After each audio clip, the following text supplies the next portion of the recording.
শ্রীমান মহাপ্রভু তার শ্রী শ্রী সিদ্ধাষ্টকম স্তোত্র বর্ণন করছেন। চেত দর্পণ মার্জনম ভব মহাদাবাগ্নি নির্বাপনম শ্রেয়া কৈরবশ্চন্দ্রিকা বিতরণম বিদ্যাবধূ জীবনম आनन्द्याम्बुधिवर्धनं प्रतिपदं पूर्णामृतस्वादनं सर्वात्मस्नापनं परं विजयते श्रीकृष्ण संकीर्तनम। श्रीकृष्ण संकीर्तन परम विजयते अर्थात সেটি সর্ব অপেক্ষা জয়যুক্ত হন। তা বললেন এই শ্রীকৃষ্ণ সংকীর্তন, এই সংকীর্তনের কারণ কি বা এর ফলই বা কি? বললেন এই হরিনাম সংকীর্তন করলে আমরা কি পেতে পারি? তাই মহাপ্রভু বলছেন, দেখো এই হরিনাম সংকীর্তনের মাধ্যমে কি হবে? চেত দর্পণ মার্জন, চিত্তরূপ দর্পণ এ করে মার্জন, ভব মহাদাবাগ্নি করে নির্বাপন।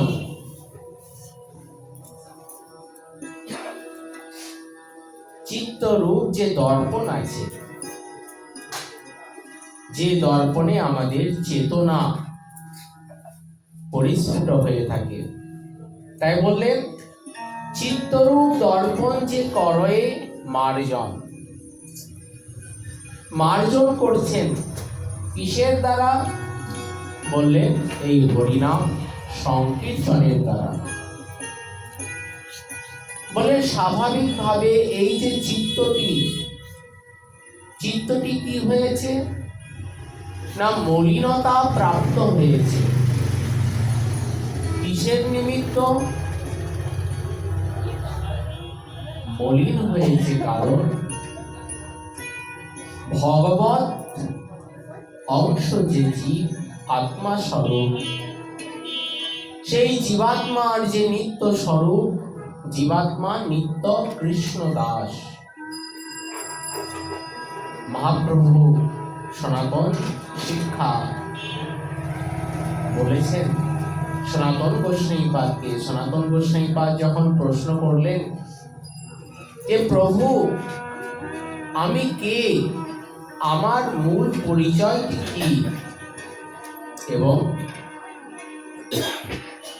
এই সংসারে এসে আমি যে এত দুঃখ কষ্ট অনুভব করছি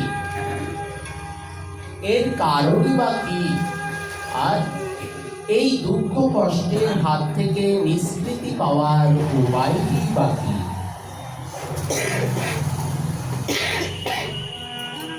মহাপ্রভু বললেন, দেখো সনাতন, জীবেরও স্বরূপ হয় নিত্য কৃষ্ণ দাস।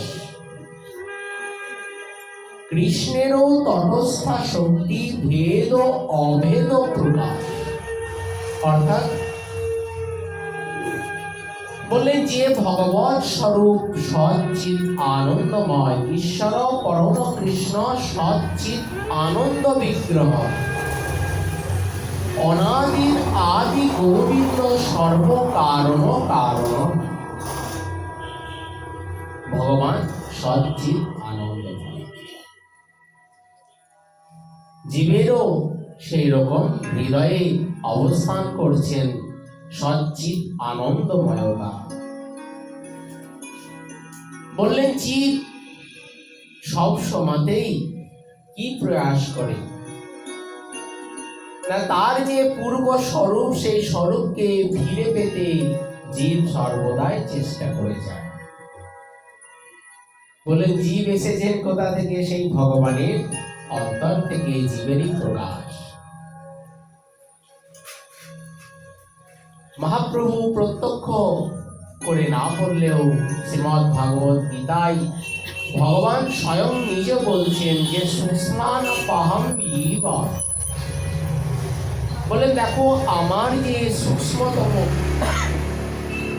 স্বরূপ আছে সেটি জীব স্বরূপ, অর্থাৎ জীব অপর কেউ নন, তিনি ভগবানেরই একটি সূক্ষ্ম স্বরূপ।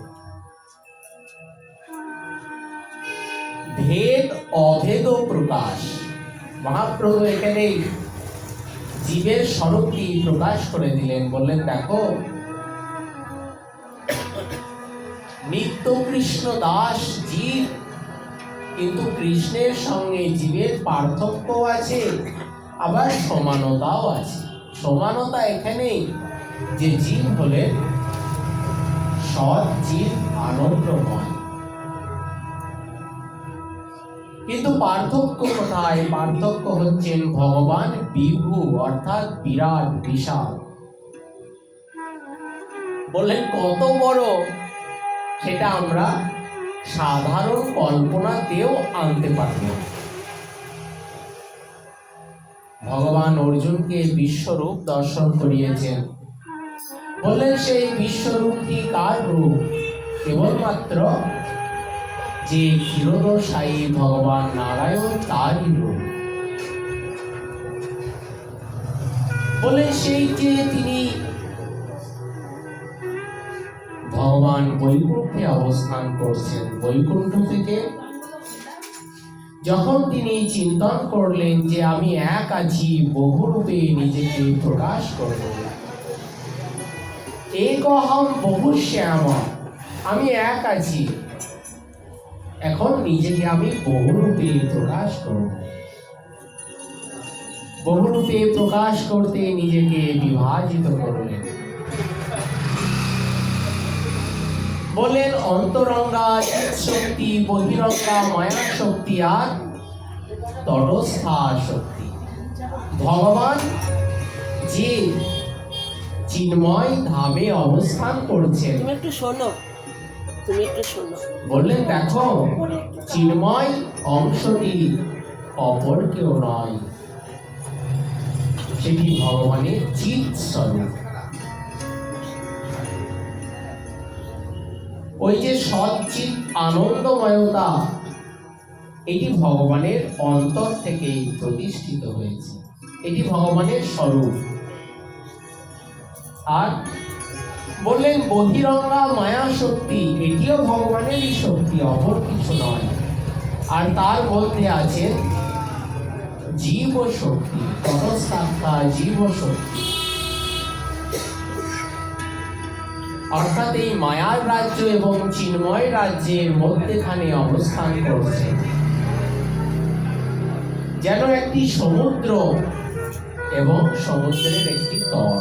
অর্থাৎ সমুদ্র যেখানে জলের মধ্যে প্লাবন জল, বিশাল জলরাশি, তাকে মায়ার সঙ্গে তুলনা করলেন, বললেন এটি ভব সমুদ্র, বা সাধারণভাবে যাকে বলা হয় সংসার সমুদ্র। বলেন এরই মধ্যে জীব অবস্থান করছেন, কিন্তু কোথায় আছেন? তটে। বললেন তট তাকেই বলছেন যেখানে জলরাশি আসে, ঢেউ আসে, কিন্তু জল কিংবা অন্য বস্তু সেখানে দাঁড়ায় না, জল নেমে চলে যায়। তো সেই রকম যেন জীবের, মানুষের প্রত্যেকটি জীবের মধ্যে কি হচ্ছে, কখনো কখনো মায়ার সেই ধাক্কা কিংবা ঢেউ আসছে। তা কোন রকম ভাবে যদি জীব চেষ্টা করে যে এই যে মায়ার দুঃখ থেকে নিষ্কৃতি পেতে গেলে কি করতে হবে, না ওপরের দিকে উঠে যেতে হবে। বলে যত ওপরের দিকে ওঠা যাবে তত কি হবে, জলের ওই ধাক্কাটি আর আসবে না।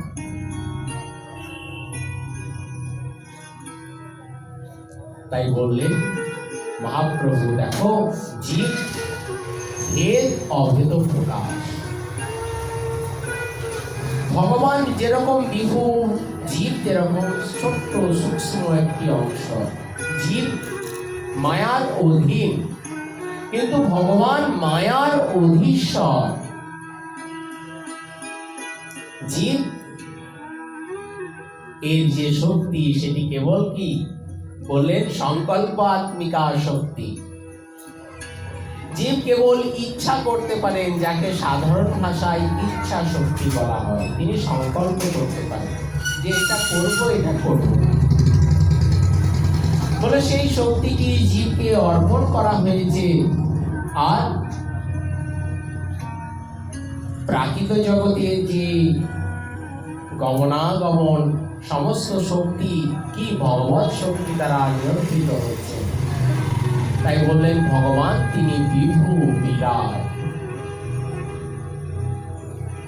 শ্রুতি বলছেন দেখো ভগবান তো বিরাট, এবং সেই বিরাট অংশ থেকেই জীবের সৃষ্টি হয়েছে। তাই জীবের অন্তর কি চাই? সেই বিরাটত্বকে প্রাপ্ত করতে। বললেন আছে কি জীবের স্বরূপটি অত্যন্ত ছোট, অল্প।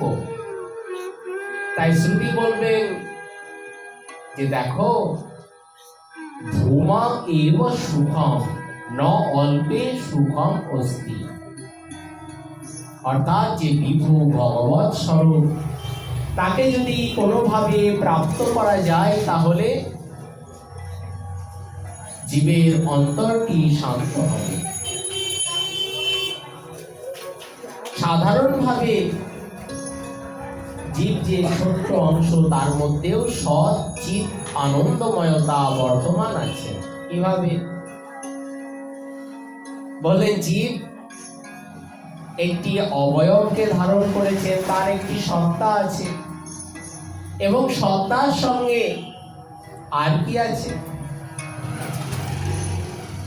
সদংশে সন্ধিনী চিদংশে সম্বিত জানে জ্ঞান ও পরিমাণী, আর আনন্দাংশে কহয়ে লাভ। এই তিনটি অংশ। বলেন আমাদের সত্তা কোথায় আছে? বলেন আমরা যেখানে অবস্থান করছি, আমাদের ঘর বাড়ি, সেখানে আমাদের সত্তা আছে। বলেন এই বস্তুটা কার? বললেন এই বস্তুটা আমার। এই বাড়িটি কার? এই বাড়িটি আমার। এখানে আমার সত্তা আছে। বলেন ভগবানের সত্তা? বলেন অনন্ত কোটি বিশ্ব ব্রহ্মাণ্ডে ভগবানের সত্তা বিরাজমান। ভগবান আছেন বলেই জীবের সত্তাটি আছে। বলে জীবের হৃদয়ে ভগবান পরমাত্মা স্বরূপে অবস্থান করছেন। বেদ বললেন কিরকম ভাবে? ওই যে আমরা গীতার মধ্যে দেখতে পাই না, বললেন কি আছে? ভগবান রথের মধ্যে বসে তিনি ঘোড়ার লাগাম ধরে আছেন।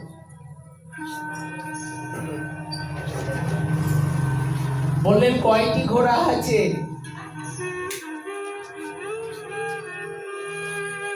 বললেন 2টি কিংবা 4টি কিংবা 7টি। কিন্তু জীব আত্মা স্বরূপ যে দেহকে ধারণ করে আছেন, যে রথের মধ্যে জীব অবস্থান করছেন, সেই অর্জুনের মতন বললেন সেই রথের ঘোড়া কয়টি আছে? বললেন পঞ্চ কর্মেন্দ্রিয় পঞ্চ জ্ঞানেন্দ্রিয়, 10টি ঘোড়া আছে। আর ঘোড়ার লাগাম বললেন সেই মন। বললেন মন আছে কোথায়? জীবের লাগাম স্বরূপে। জীবাত্মা রথী অবস্থান করছেন। অর্জুন বলছেন এইদিকে চলুন, এইদিকে চলুন, যেদিকে প্রয়োজন সেই দিকে গমন করে। তা ভগবান বলছেন যে দেখো তোমার ধর্ম কি কর্তব্য হচ্ছে তোমার যুদ্ধ করে যাওয়া, অর্থাৎ তোমার মনঃসংযম, এবং আমি নির্ণয় করব তোমাকে কোথায় যেতে হবে। বলে জীব নিজেই নিয়ন্ত্রণ করতে চায় যে সে কোথায় যাবে, কি করবে, কেন? বলে জীবের যে 10টি ঘোড়া আছে 10টি ঘোড়া 10 দিকে ধাবিত হচ্ছে, তারা একদিকে যেতে চায় না। চোখ বলছে আমি ভালো জিনিস দেখতে চাই, কান বলছে আমি ভালো জিনিস শুনতে চাই, জিহ্বা বলছে আমি ভালো ভালো বস্তু গ্রহণ করতে চাই। এইভাবে কি হচ্ছে না, জীব তার নিজের দেহকে সেই দিকে চালনা করার চেষ্টা করছে। কিন্তু যখন জীব অনুভব করে যে এই যে শরীর কিংবা দেহকে কে চালনা করছেন, সেটি ভগবান তার শক্তিতেই চালনা করছেন। অতএব নিজেকে যখন ভগবত চরণে সমর্পণ করে দেন, শিষ্যাস্তেহং স্বাধিমাংতম প্রপন্যম, আমি প্রভু হে কৃষ্ণ তোমার চরণে আমি প্রপন্ন হলাম, আমি তোমার চরণে শরণাগত। তুমি আমাকে যেদিকে নিয়ে যাবে সেই দিকেই আমি গমন করব। বলেন মনকে নিয়ন্ত্রণ করতে হবে। বলে মন তখনই নিয়ন্ত্রিত হবে যখন মন ভগবত চরণে সন্নিবিষ্ট হবে। বললেন আমরা যে এত দুঃখ কষ্ট ভোগ করছি কিসের নিমিত্ত? কে আমি কেন মরে জানে তাপত্রয়, এই যে এত দুঃখের কারণ কি? বলেন দুঃখের কারণ হচ্ছে সেই মন। মন অনুকূলম সুখম আর মন প্রতিকূলম দুঃখম। মনের যেটি অনুকূল হবে সেটি কি হবে? সুখ হবে। আর মনের যেটি প্রতিকূল হয়ে যাবে সেটি দুঃখ। কিন্তু শাস্ত্র বললেন যে দেখো সেটি সুখ কিংবা দুঃখ নয়। আমরা সুখ কিংবা দুঃখ কিভাবে পাই? বললেন সুখ আমাদের তখনই হয় যখন সুকৃতি ক্ষয়তি যত্র সুখ। আমাদের যত পুণ্য কর্ম আছে, ভালো কর্ম আছে, সেটি এই জন্মের হোক কিংবা আগের জন্মেরই হোক না কেন, সেই ভালো কর্মের ফল যখন আমরা প্রাপ্ত হই তখন আমাদের আনন্দ হয়, সুখ হয়। বললেন অনেক কষ্ট করে গাছ লাগিয়েছেন, গাছে যখন সুন্দর সুন্দর ফুল ফুটেছে মনের মধ্যে আনন্দ হয়। বললেন এত কষ্ট করে গাছ লাগিয়েছিলাম, ফুল হয়েছে। ফলের গাছ লাগিয়েছেন, ফল হয়েছে। বলেন কত অপেক্ষার পরে সেই ফল প্রাপ্ত হলেন। ঠিক একইভাবে কোন পুণ্য আদি কর্ম করেছিলেন, তার ফল পেলেন। বলে সাধারণ জগতের মহাজনগণ দৃষ্টান্ত দেন। বলেন আপনার কাছে কিছু সামর্থ্য আছে, সেই সামর্থ্যটি কি করলেন না ভগবানের সেবায়, ভক্তের সেবায় আপনি অর্পণ করলেন। শাস্ত্র বললেন যে দেখুন আপনি যে ভগবত সেবায় আপনার যে সামর্থ্য অর্পণ করলেন, বলে শুধু অর্থ নয়,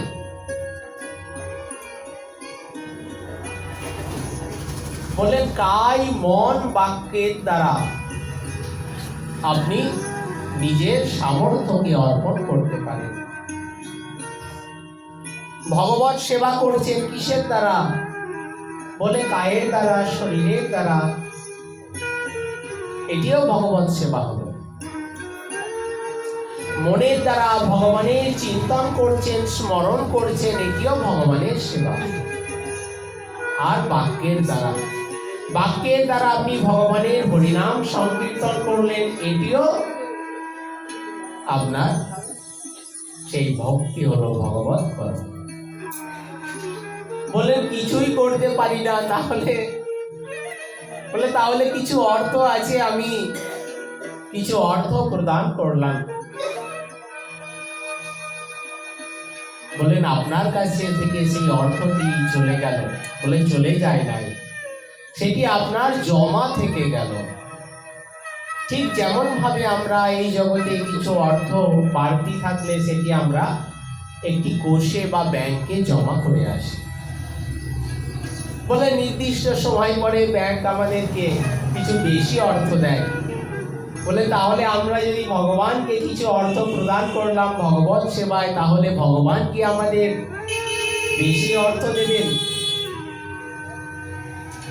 বললেন হ্যাঁ, আপনি ভগবত সেবায় যতটুকু অর্পণ করবেন, কায় মন বাক্যরূপ সামর্থ্যই হোক কিংবা সাধারণ জগতের অর্থই হোক, বললেন যেটুকু অর্পণ করেছেন তার 10 গুণ আপনি প্রাপ্ত হবেন।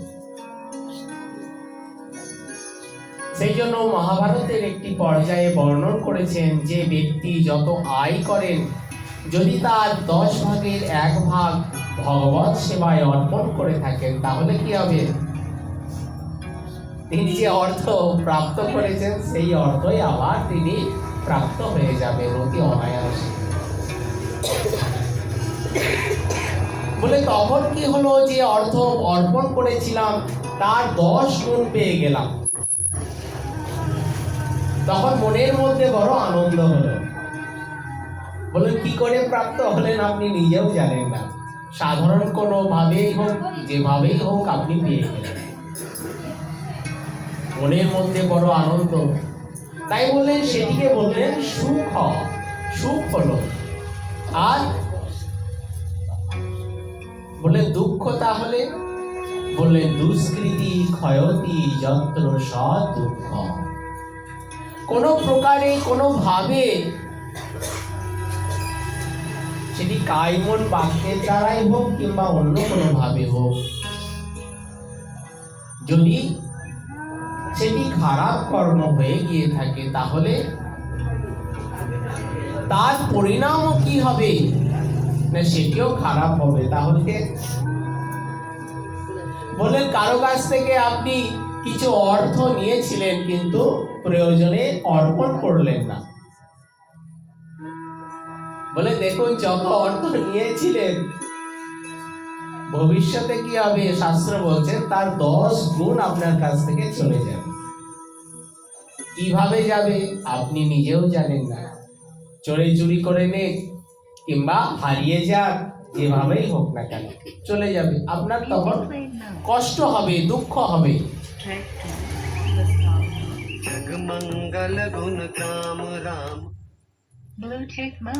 কষ্ট হচ্ছে, দুঃখ হচ্ছে,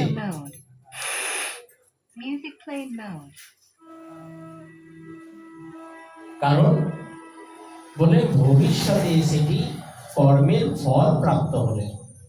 তাই মহাজনগণ এমনকি ভগবত গীতাতেও বললেন যে দুঃখে সনদ বিঘ্ন মনা সুখে সুবিগত স্ত্রিয়া। বলে দুঃখ হচ্ছে জানবে সেটি আগের কৃতকর্মের ফল তুমি পেয়েছ। বলেন কারো মাধ্যমে আসতে পারে সে দায়ী নয়, আমার ভবিষ্যতের কর্ম সেটির জন্য আমি নিজেই দায়ী।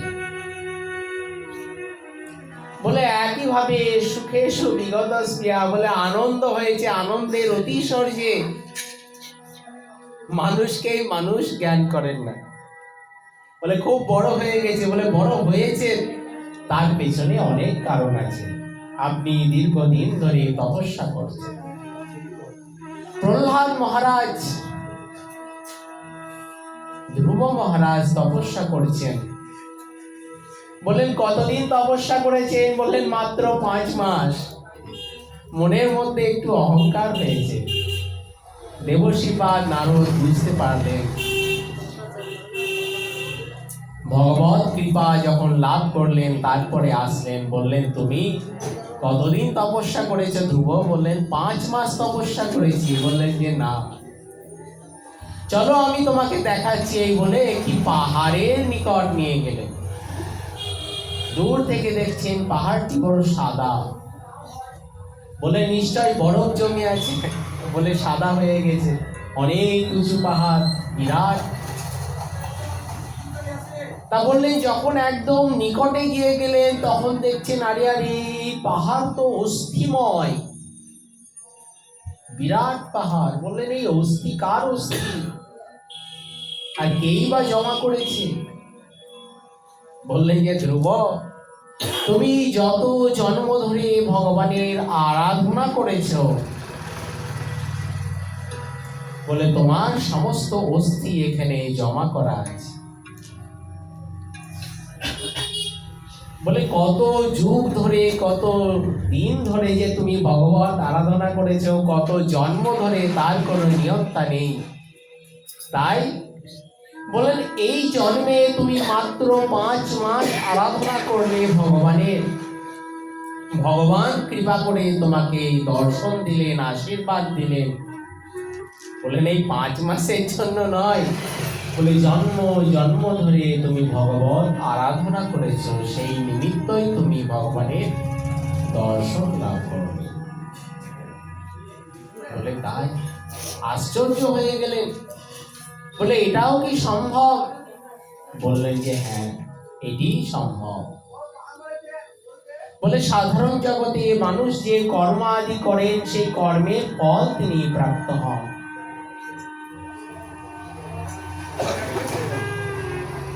ধৃতরাষ্ট্র অন্ধ, চোখে দেখেন না। যখন ভগবান কৃষ্ণের সঙ্গে তার সাক্ষাৎ হয়, ভগবানের চরণে নিবেদন করেন যে হে জগদীশ্বর প্রভু, সকলে আপনাকে জগদীশ্বর বলে। বলেন আমার পূর্ব জন্মে স্মৃতি আমার কিছু কিছু আছে। বললেন 100 জন্ম ধরে আমি কোনো খারাপ কর্ম করি নাই, এতটুকু আমি নির্ণয় করে বলতে পারি। কিন্তু এই জন্মে আমি অন্ধ হয়ে গেলাম, এর কারণ কি? ভগবান জানালেন যে আপনি 100 জন্ম আগে আপনি ব্যাগ ছিলেন। ব্যাগ করেন, পশু পাখি ধরে। বললেন সেই পশু পাখি ধরে আমি বাজারে বিক্রি করতাম। ছোট্ট ছোট্ট পাখি ধরে তিনি খাঁচার মধ্যে রাখতেন। অনেক সময় পাখি কি করত? পালিয়ে যেত। তার জন্য তিনি কি করলেন? বললেন ওই পাখির চোখগুলি অন্ধ করে দিতেন, যাতে পাখি দেখতে না পায়। আর দেখতে না পেলে আর পালাতে পারবে না। বলে সাধারণ যারা কিনে নিয়ে যাবে, তারা দেখে আর কি বুঝবে সে পাখিটা চোখে দেখে কি না দেখে? তারা কিনে নিয়ে যাবে। বলে সেই কর্ম দোষে তুমি এই জন্মে জন্ম থেকেই অন্ধত্ব প্রাপ্ত হয়েছে। পূর্ব জন্মে তুমি সৎ কর্ম করেছিলে, ধর্ম কর্ম করেছিলে, সেই নিমিত্ত সেই পাপ তোমাকে স্পর্শ করতে পারে নাই। তার ফল তুমি 100 জন্ম প্রাপ্ত হও নাই। কিন্তু এই জন্মে তুমি জন্ম থেকে অন্ধ হয়ে গেলে। বড় ক্রন্দন করছে। বলে সেই যে কর্মের ফল 100 জন্ম অপেক্ষা করে আছে, এর কি কোনো নিয়ন্ত্রণ নেই, এর কি কোনো নিষ্কৃতি নেই? বললেন একমাত্র যদি ভগবত ভক্তের সঙ্গ লাভ হয়, তাহলে কি হবে? বলে সেই যে কর্মের ফল সেটি তো পাবে, কিন্তু সে প্রভাব কমে যাবে,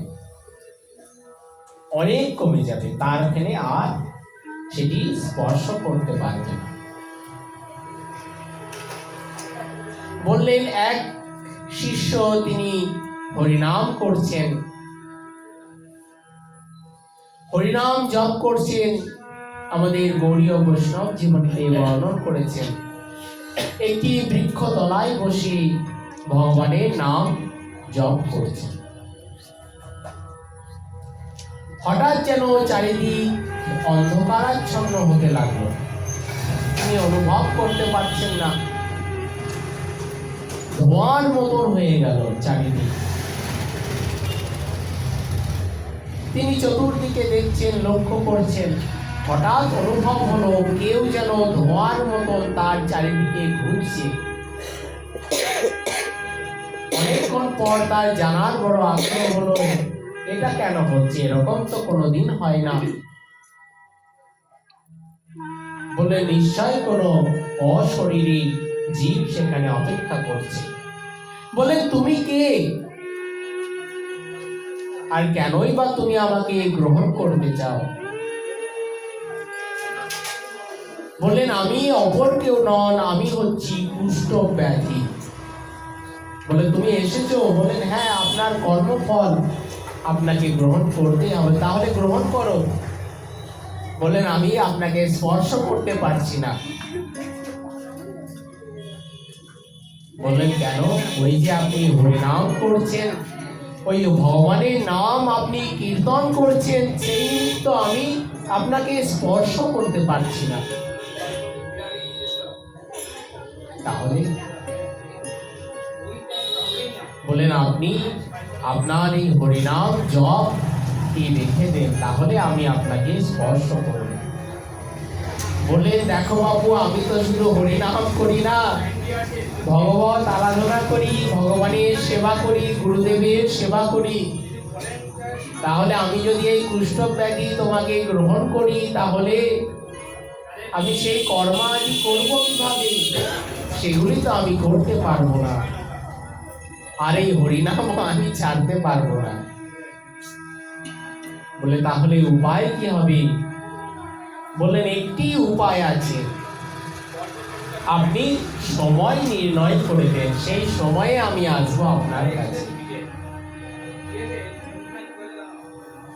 বললেন ঠিক আছে, যখন রাত্রে আমি শয়ন করতে যাব সেই সময় আসবে, কিন্তু যখন ব্রহ্ম মুহূর্ত কাল আসবে, প্রাতঃকাল, তখন কিন্তু আমাকে ছেড়ে চলে যেতে হবে। বললেন তাই হবে। বললেন 12 বছর ধরে সেই রোগে আক্রান্ত হয়ে থাকার তার কথা। বললেন 12 বছর নয়, 12 দিন হয়ে গেল। বললেন 12 দিনও নয়, ওই রাত্রির কিছুটা সময় মাত্র। বলে সেই রোগ তিনি গ্রহণ করলেন, কারণ পূর্ব কর্ম ফলের দ্বারা সেটি প্রাপ্ত হয়েছে। বললেন এমনকি দ্বাদশ মহাজনের একজন ভীষ্মদেব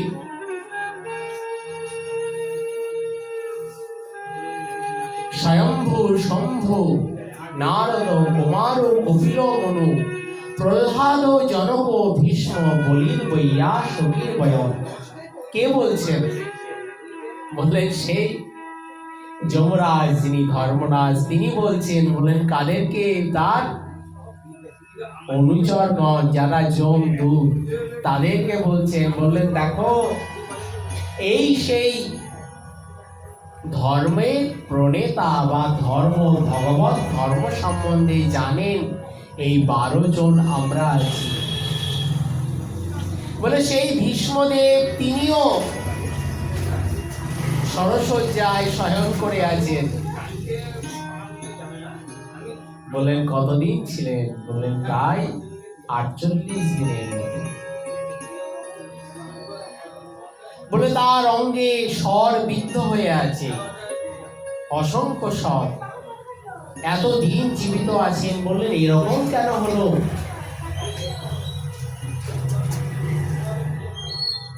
বললেন সেটিও একটি পূর্ব কর্মফলের দোষী। শাস্ত্র নির্ণয় করেছেন।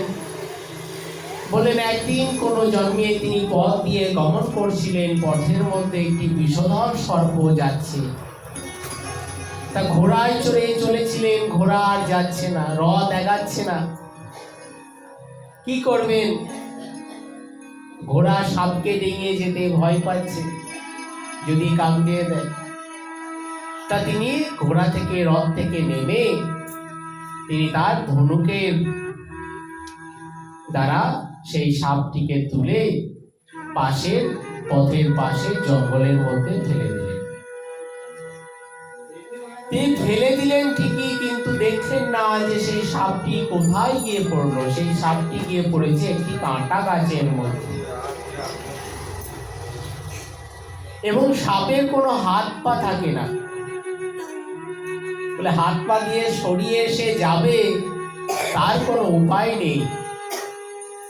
সে একমাত্র শরীরের ওপর ভর করে এঁকে বেঁকে চলতে থাকে, সোজা যেতে পারে না। তাই বললে সে যতই এদিক ওদিক যেতে যায়, সে কাঁটার মধ্যে ততই বিদ্ধ হয়ে যায়। বললেন ততদিন ধরে সেই সাপটি ওইভাবেই ছিল।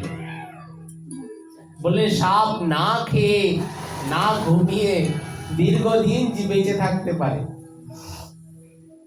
বলে সেই কর্মফলেই কি হলো না, প্রত্যেকটি শরীরের প্রত্যেকটি অংশে সর্বিদ্ধ হয়ে আছে। সেই কর্মফলটি তিনি গ্রহণ করলেন। তাহলে বললেন দেখো, যদি এই কর্মফল, এই পাপ থেকে নিষ্কৃতি পাওয়ার উপায় একমাত্র ভগবত নাম। ভগবত নামের প্রভাবে কি হবে, বলে সেই পাপটি ধীরে ধীরে ক্ষয়প্রাপ্ত হয়ে যাবে। ক্ষয়প্রাপ্ত হতে হতে একদম প্রায় নিঃশেষ হয়ে যাবে, সেটি আর থাকবে না। সেটি বড় আশ্চর্যের কথা। বললেন এমন কি হয়েছিল, যারা এই পাপ থেকে নিষ্কৃতি পেয়েছিলেন,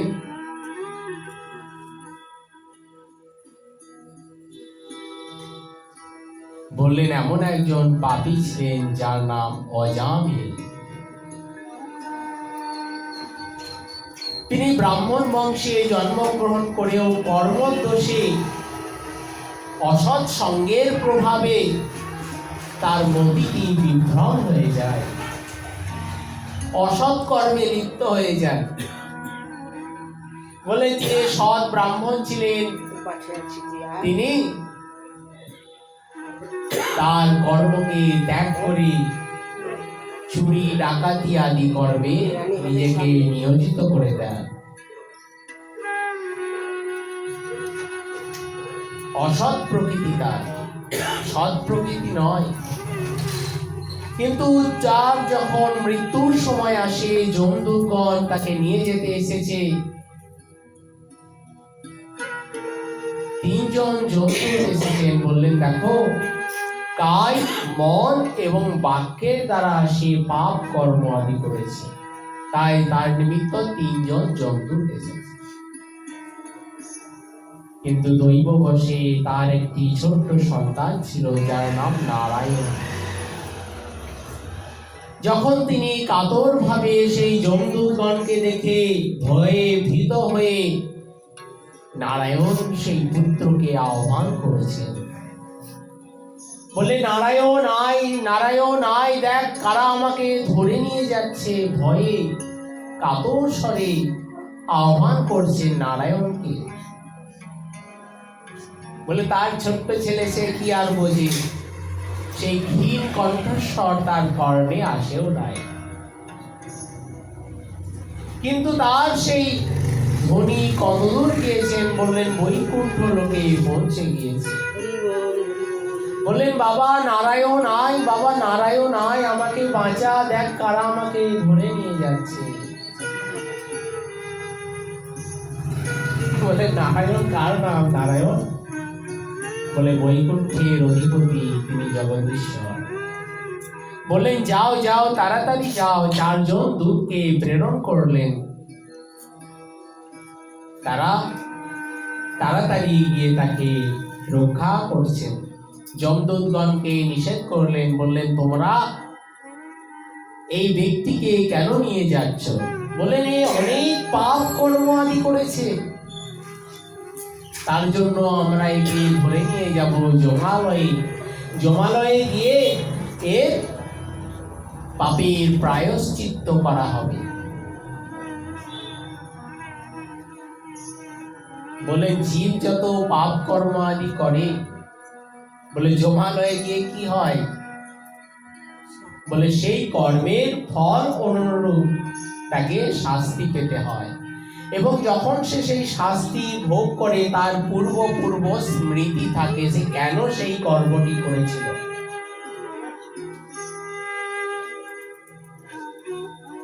বলেন 21 প্রকার নরকের কথা বলেছেন। বলেন 21 প্রকার নয়, অসংখ্য নরক আছে। সেই ফলেই তার এই অবস্থা হয়। বলে সেখানে এত কষ্ট পায়, মরে যায় না? বলে যে শরীরটি প্রাপ্ত করে সেটি ভোগ শরীর, অর্থাৎ সে কষ্ট পেলেও তার মধ্যে সে মরে যাবে না। বললেন জ্বলন্ত অগ্নির মধ্যে তাকে ছেড়ে দেয়, বহুবিধ নরকের বর্ণন করেছে। বললেন এর মূল কারণ কি? বললেন দেখো, আমরা আমাদের যে বস্ত্র, যে পোশাক আছে, সেই পোশাক আমরা কি করি, যখন ময়লা হয়ে যায় তো তাকে পরিষ্কার করে নেওয়া হয় সাধারণভাবে। আর যদি দেখি যে অনেক বেশি ময়লা হয়ে গেছে, সুন্দরভাবে পরিষ্কার করা যাচ্ছে না, তাহলে তাকে বললেন ধোপার বাড়ি পাঠানো হয়। আর ধোপা কি করে, তাকে ভালো করে গরম জলের মধ্যে সিদ্ধ করে তার অনেক রকম ভাবে সে আছাড় দিয়ে দিয়ে তার সেই ময়লাগুলিকে দূর করে দেয়। তাই বললেন যদি কর্মফল বা কর্মদোষের প্রায়শ্চিত্ত যদি নিজেই করে নেওয়া হয়, তাহলে কি হবে, আর নরকে যেতে হবে না। কিন্তু যদি সেই কর্মের প্রায়শ্চিত্ত না করা হয়, তাহলে নরকে গমন করতে হয় এবং নরকে গিয়ে সেই কর্মের ফলগুলি ভোগ করতে হয়। ভোগ করে এসে এইরকম ভাবে সে কষ্ট অনুভব করতে থাকে।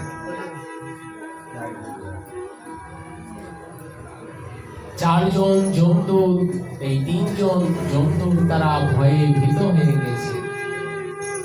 তারা শঙ্খচক্র গদা পদ্মধারী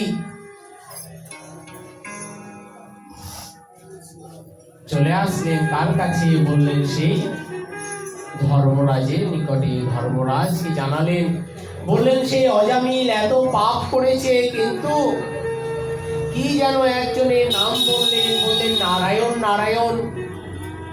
আর সঙ্গে সঙ্গে চারজন দিব্য স্বরূপ দেবতা এসে গিয়েছেন, আমাদেরকে বাধা প্রদান করলেন।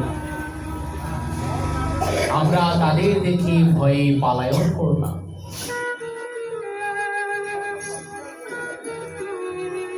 ধর্মরাজ মনে মনে ভগবানের এই চিন্তন করছেন। বললেন প্রভু, আপনি আমাদের এই যমদূতগণকে আপনার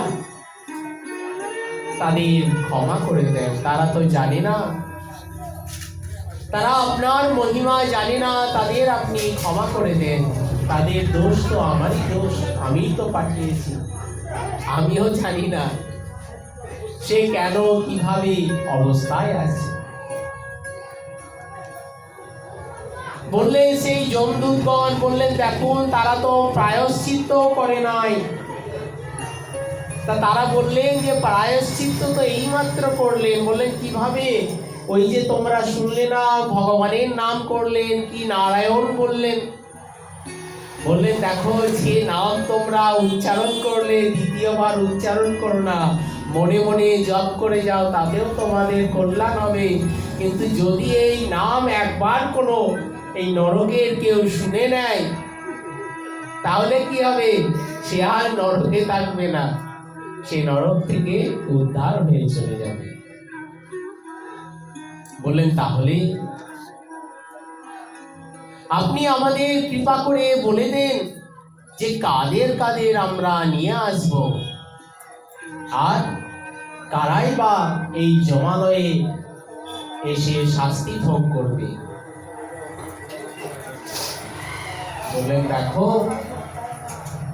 যিনি জীবনে একটি বারের নিমিত্ত ভগবানের নাম করেন নাই, কৃষ্ণায় নো নমতি যৎসিরা একদাপি, যিনি একবার হলেও ভগবানের চরণে প্রণাম জানিয়েছেন, তাকে তোমরা আনবে না। যার জিহ্বায় একবারের হলেও ভগবানের নাম কীর্তন হয়েছে, তাকেও আনবে না। যে মনে মনে একবার ভগবানের স্মরণ করেছেন, তাকেও আনবে না। বলে যারা করে নাই তাদেরকে নিয়ে আসে। বলেন ভক্তির মহিমা শাস্ত্রাদিতে বর্ণন করেছেন। যখন একজন পথিক শান্ত ক্লান্ত হয়ে পথের মধ্যে বসে গেছেন, গাছতলায় বসে আছেন, গাছতলায় বসে চিন্তন করছেন, বললেন এই দুপুর বেলায় কি করে আমি পথ অতিক্রান্ত করে যাব। দৈবাৎ তার মৃত্যুর সময় এসে গিয়েছে, তিনি দেহত্যাগ করে চলে যাবেন। বন্ধুগণ এসে গিয়েছেন, দেখছেন যে আরে এই ব্যক্তিকেও দেখছি বড় ধর্মাত্মা। বললেন কেন, কি করে বুঝলে? বলে দেখছো না কপালে তিলক আছে। আসলে তিনি তিলক করেন নাই। কি করেছে, গাছে একটি পাখি ছিল, সে বিষটা ত্যাগ করেছে আর পড়েছে মাথার মধ্যে, কপাল দিয়ে গড়িয়ে এসেছে।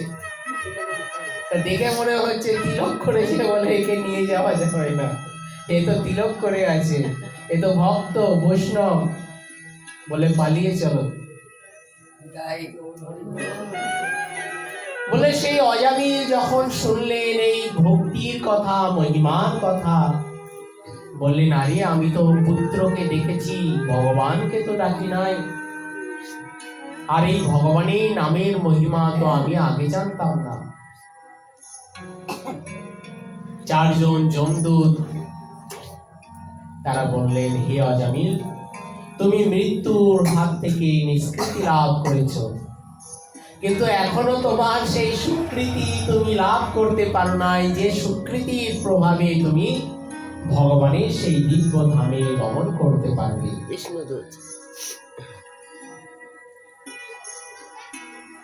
বললেন তোমরা বসে সেই ভগবানের নাম কীর্তন করো। সেই অজামিল সমস্ত কিছু ত্যাগ করে গঙ্গার তটে আশ্রয় করে তিনি ভগবানের নাম কীর্তন করতে থাকেন। শ্রীকৃষ্ণ গোবিন্দ হরি মুরারি হে নাথ নারায়ণ বাসুদেব। দীর্ঘদিন পরে দেখলেন একটি দিব্য রথ এসেছে। সেই রথের মধ্যে কারা আছেন? যারা সেই চারজন বিষ্ণুদূত এসেছিলেন, নারায়ণের দূত তারা আছে। বললেন চলো, এখন তোমার সময় হয়েছে, তুমি সেই ভগবানের লোকে চলো। তাই বললেন এত পাপ করেও পাপের প্রায়শ্চিত্ত করলেন কি হবে? বললেন সামান্য ভাবে কেবল ভগবানের নাম কীর্তন করেছেন, এতে কি হয়েছে? বললেন অঘম দুর্নন্তি কাষ্ণেন নিহারম ইব ভাস্কর। পাপ দূরীভূত হয়ে গেছে কিভাবে? বলে যেমন ভাবে সূর্য উদিত হলে সূর্যের প্রভাবে কি হয়, যত নিহর পরে শিশির পরে সেই শিশির বিন্দুগুলি ঘাসের উপরে থাকে, সূর্য উঠলেই দেখবেন ধীরে ধীরে সেগুলি অবলুপ্ত হয়ে যায়। তা সেই রকম যখন ভক্তির উদয় হয় হৃদয়ে, ভগবত নামরূপী সূর্যের প্রকাশে হৃদয়ের সমস্ত পাপ রাশি দূরীভূত হয়ে যায়। তিনি দুঃখের হাত থেকে নিষ্কৃতি লাভ করে থাকেন। কিন্তু এমন একজন ভক্ত ছিলেন ভগবানের, তিনি ভগবানের নিকট থেকে দুঃখ চেয়েছেন। বলেন আমি সুখ চাই না, দুঃখ চাই। বললেন তিনি অপর কেউ নন, তিনি ভগবানেরই একান্ত আত্মীয়। বললেন যুধিষ্ঠির, ভীম, অর্জুন, নকুল, সহদেব আদি যিনি মাতা কুন্তী দেবী। বলে সম্বন্ধে ভগবানের পিসিমা হচ্ছেন।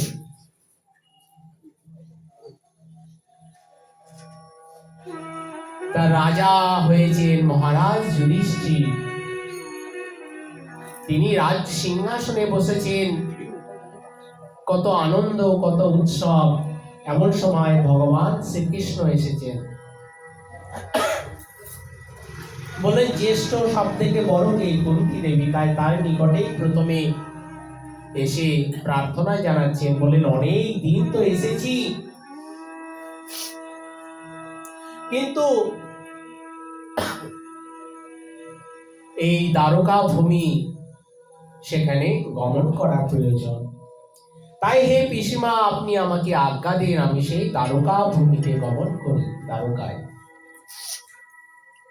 কথাটি শুনেই তার নয়ন অশ্রুসিক্ত হয়ে গেল। তিনি স্তম্ভিত হয়ে মনে মনে অনেকক্ষণ চিন্তন করলেন। বললেন কি বলবো আমি, বলার তো কিছু নেই। বিপদ ভঞ্জন শ্রী হরি, আমাদের বিপদের দিনে তিনি আমাদের কতভাবে রক্ষা করেছেন। বললেন সেই ছোট্ট ছোট্ট শিশু নিয়ে আমি এসেছিলাম, কত কষ্ট, কখনো বিষ প্রয়োগ করে, কখনো বা ঘরের মধ্যে অগ্নি প্রদান করে। তারপর আবার এই ভীষণ যুদ্ধ 18 দিনে সমস্ত বিপদ থেকে রক্ষা করেছেন সেই বিপদ ভঞ্জন। বলে বিপদের দিনে তিনি কাছে ছিলেন, তাকে কাছে পেয়েছিলাম, কিন্তু এখন তো বিপদ চলে গিয়েছে, তাই তিনিও চলে যাচ্ছেন। তাই ভগবানের নিকট তিনি প্রার্থনা জানাচ্ছেন। বলেন হে গোবিন্দ, তুমি তো সকলকে বর প্রদান করো, তাহলে আমাকে একটি বর দিয়ে যাও। বলে বলুন পিসিমা, আপনার অভিলাষ কি? পিসিমা বলছেন বিপদা সন্তুনা সস্যা তত্র তত্র জগদ্গুরু ভবতো দর্শনম যস্যা ন পুনর্ভব দর্শনম। বলে যে বিপদের দিনে তোমাকে আমি কাছে পেয়েছিলাম, কতভাবে আমাদের রক্ষা করেছিলে। বলে সেই বিপদ তো চলে গিয়েছে, তাই আজ আনন্দের দিন, সুখের দিন। বলেন এই সুখের দিন আমি চাই না, সেই বিপদের দিনই যেন ঘুরে আসুক, তাহলে তোমাকে প্রাণ ভরে ডাকতে পারবো বিপদ এর দিনে। বলে সুখের দিনে তো তোমাকে ভুলে যাই, কিন্তু বিপদের দিনে তোমার নাম বারবার স্মরণ হয়, তোমাকে প্রাণ ভরে ডাকি। তাই হে গোবিন্দ, সেই বিপদই আসুক। বলে তিনি কি সত্যি বিপদ চাইছে?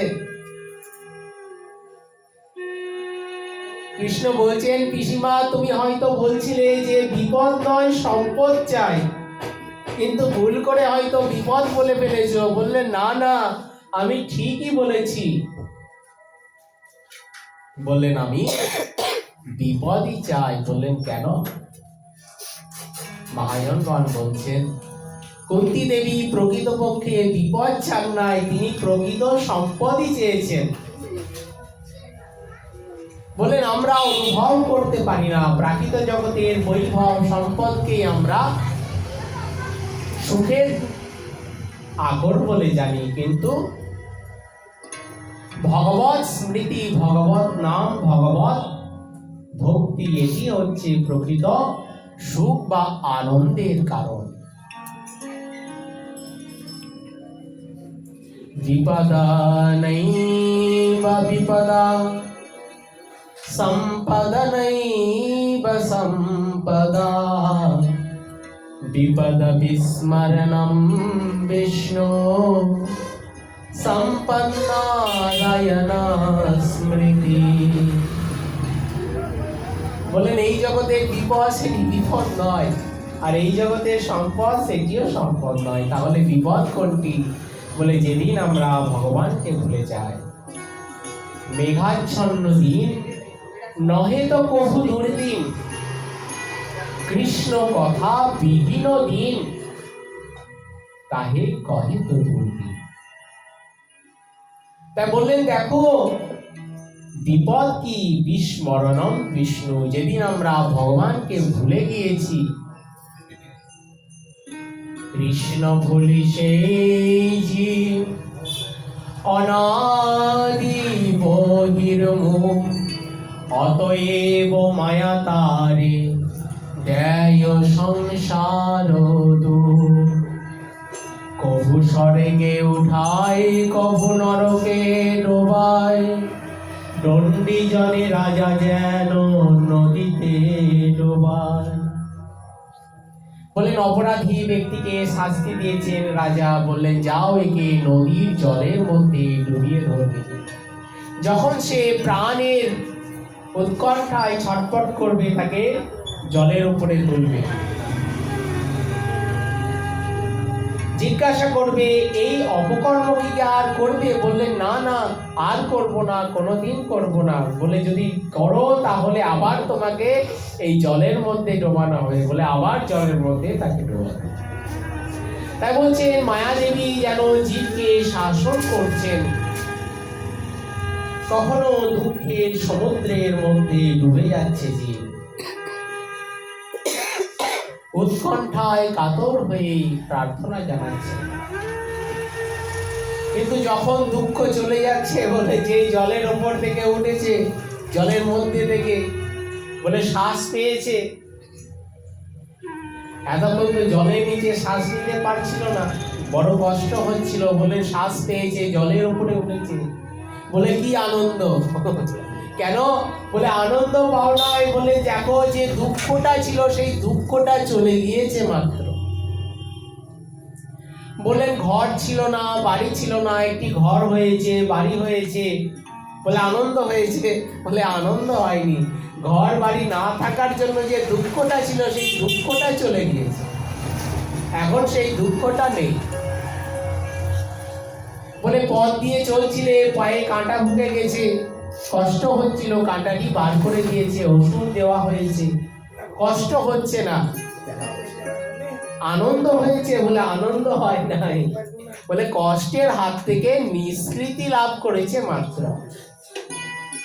তাই মহাজনগণ বলছেন, দেখো সেই কুন্তী দেবী যেন বলছেন, কি বলছেন? सुख के माथे सिल परे जो हरि हृदय से जाए, और बलिहारी जो दुख की पल पल नाम स्मराय। বলে সুখের মাথায় শিল পড়ুক, পাথর পড়ুক, যে সুখে প্রাপ্ত হলে আমরা ভগবানকে ভুলে যাই, আর সেই দুঃখকেই আমি বলিহারি দিই। কেন? সেই দুঃখের প্রভাবে আমরা সেই ভগবানকে বারবার চিন্তন করতে থাকি, স্মরণ করতে থাকি, বলে সেটি প্রকৃত সম্ভব। তাই কুন্তী দেবী বলছেন, দেখো হে কৃষ্ণ, সেই বিপদ হলে কি হবে? তোমার দর্শন হবে, আর যদি একবার তোমার দর্শন হয় তাহলে বলে এই জন্ম তো সার্থক হয়ে যাবে, তখন আর কোনোদিন পুনর্জন্ম হবে না। ভবতো দর্শনম যস্যা ন পুনর্ভব দর্শনম। এই ভব সমুদ্রে আর কষ্ট পেতে হবে না, দুঃখ পেতে হবে না,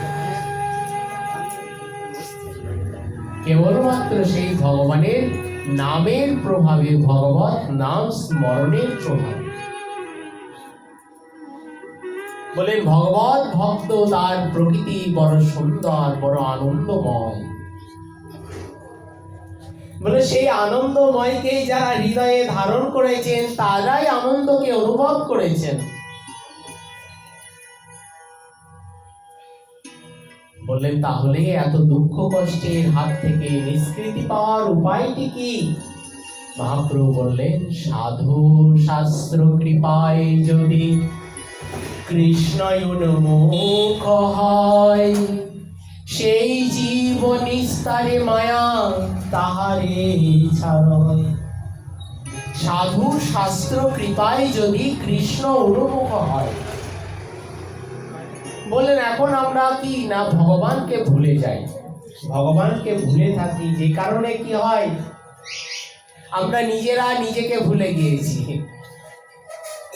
বলে নিজের স্বরূপটি হচ্ছে জীব নিত্য কৃষ্ণ দাস, তাহা ভুলি গেলা, সেই দোষে মায়া পিচাসী তার গলায় বান্ধিলা।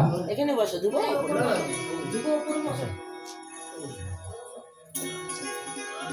বললেন দেখো, ওই যে কষ্ট হচ্ছিল, দুঃখ হচ্ছিল, কেন? ভগবানকে ভুলে গিয়েছে। বলে তাহলে এই দুঃখের হাত থেকে নিষ্কৃতি পাওয়ার উপায়, যদি সাধু শাস্ত্রের কৃপা হয়। বলে সাধু শাস্ত্রের কৃপাটি কিরকম? ভাগবত বলছেন, যত প্রসয়মানস্য ভগবন্तं বিভাবসুম সীতম ভয়ম তমহপেতি সাধুনাং সংসেবিতস্তথা। অর্থাৎ যত প্রসয়মানস্য ভগবন্तं বিভাবসুম, যদি কোনো প্রকারে সাধু বৈষ্ণবের কৃপা হয়, সাধু কৃপা অর্থাৎ সৎ কৃপা, সৎসঙ্গ,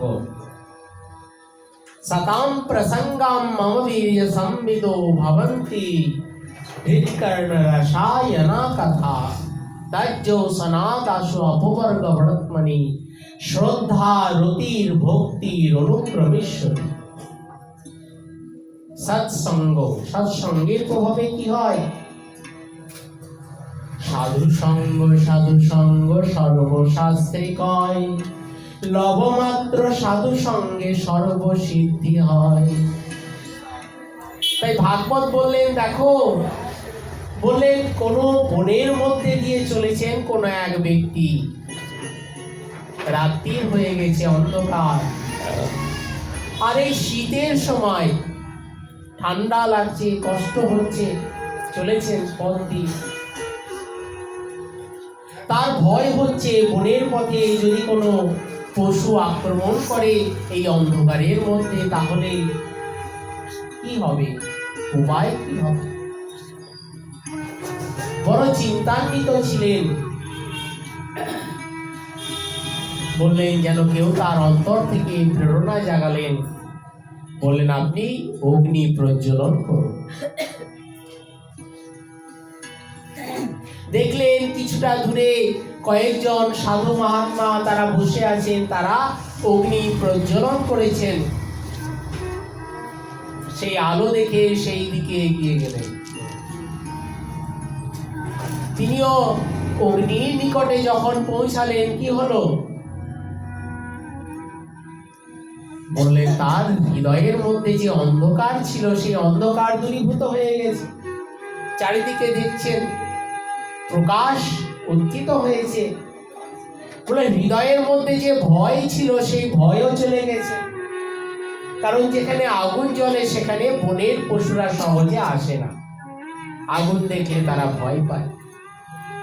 আর শীতের থেকে যে কষ্ট হচ্ছিল, আগুনের তাপে সেই কষ্ট দূরীভূত হয়ে গেছে। তাহলে সাধু সঙ্গের প্রভাবে কি হবে? বললেন এই তিনটি কষ্ট দূরীভূত হয়ে যাবে। প্রাথমিক ভয়, ভয় বলতে বলেন, ভয় বলতে সাধারণ সব থেকে বড় ভয় হচ্ছে মৃত্যু ভয়। বলে মানুষের যত প্রকার ভয় আছে তার মধ্যে মৃত্যু ভয় বড়। কিন্তু সাধারণভাবে কেউ অনুভব করতে না পারলেও সকলেই জানেন যে একদিন ছেড়ে চলে যেতে হবে। সেই ভয়টি সকলের হৃদয়ে থাকে। তা অনেক কিছু নির্মাণ করেছেন, তৈরি করেছেন, মনে মনে বড় ভয় হয়, কি হবে? বলে সেই ভয় দূরে চলে যাবে। কিভাবে? যখন ওই সাধু সঙ্গের কৃপায় ভগবত অনুভূতি চিত্তের মধ্যে জাগবে। বলেন আমি চলে যাব না, বলেন এই যে শরীর কিংবা দেহটি সেটি নষ্ট হয়ে যাবে, কিন্তু দেহের মধ্যে যে জীবাত্ম স্বরূপ আছে, সেই আত্মা তো কোনোদিন মরবে না, সে সব সময় জীবিত আছে। কেবল একটি স্থান থেকে আরেকটি স্থানে গমন করবেন। আর যেটি কর্ম করেছেন সেই কর্মের ফল তো আপনাকে পেতেই হবে। বলেন ভালো কর্ম করলে ভালো ফল পাবেন, আর খারাপ কর্ম করলে খারাপ ফল পাবেন। শ্রীমদ্ ভগবত গীতায় সুন্দর দৃষ্টান্ত দিলেন, বললেন দেখো যে জীব ভগবানের আরাধনা করছেন, ভগবত কৃপাকে সম্বল করেছেন, হঠাৎ কি হলো, তার দেহ ত্যাগ হয়ে গেল, মৃত্যু হয়ে গেল, তিনি কোথায় যাবেন? বলেন তিনি যাবেন কোথায় জানেন? ভগবান তাকে সুন্দর একটি স্থানে উপনীত করিয়ে দেবেন, যে স্থানে উপনীত হয়ে তিনি সেই জন্ম থেকেই, ছোট্ট থেকেই তিনি ভগবত অনুভূতিকে তিনি প্রাপ্ত করবেন। সেই ভক্তির হৃদয়ে তার ধীরে ধীরে প্রকাশিত হয়ে যাবে। সেটি সেই ভগবত কৃপায় হবে, যেটি সাধারণ ভাবে হবে না। দেখবেন এই জগতে অনেক ছোট্ট ছোট্ট বালক বালিকারা, তারা সুন্দর কীর্তন করতে পারে, ভগবানের নাম করতে পারে, কিন্তু বড় বড় হয়ে গেছেন, বৃদ্ধ হয়ে গেছেন, তবু তারা সঠিকভাবে কীর্তন কিংবা করতে পারছেন না, কষ্ট হচ্ছে। কারণ এটি জানতে হবে, সেই ছোট্ট বালক কিংবা বালিকারা পূর্ব জন্মে তারা ভগবানের নাম কীর্তন আদি করেছেন, ভগবত সেবা করেছেন বলে এই জন্মে তারা সেই ভক্তিকে অত্যন্ত সহজভাবে প্রাপ্ত হয়েছে। তাই বললেন শুচিনাম শ্রীমতাং গেহে জগদ্ভ্রষ্টভিজায়তে। যোগী যিনি ভগবত আরাধনা করছিলেন, ভগবত দর্শন লাভ হয় নাই, সাধনা বাকি থেকে গেছে, তার নিমিত্ত ভগবান তাকে সেই সুযোগ অর্পণ করেছেন। সেই ভক্ত গৃহে তিনি আগমন করেছেন, ভগবানের নাম কীর্তন করছেন, সেটি পরম সৌভাগ্যের উদয় তার। তাই বলেন ভগবত ভক্তির প্রভাবে সেই ভয়টি দূরে চলে যাবে। বলে সাধারণ জগতে সুন্দর একটি দৃষ্টান্ত দেন মহাজনগণ। বললেন একটা বিড়াল, বিড়াল কি করে, একটা ইঁদুরকে ধরে,